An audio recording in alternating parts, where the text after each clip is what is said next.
আল্লাহর কসম করে আপনাদেরকে একটা কথা বলছি, আমি নির্বাচনের পরে জামায়াতের আমিরের সাথে কথা বলেছি। সেই কথার ভেতরে একদম উনি যা বলেছেন, আল্লাহর কসম করে বলছি, আগে বলছি, উনি যা বলেছেন সেই কথাটাই আপনাদেরকে বলি।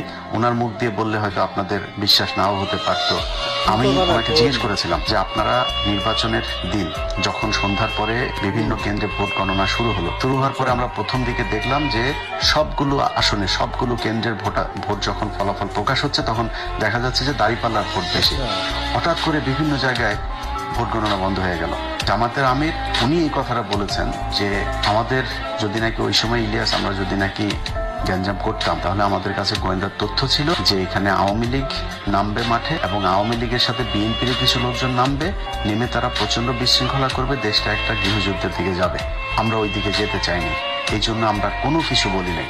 এই যে জামাতের আমিরের মতো একজন মানুষ এতটুকু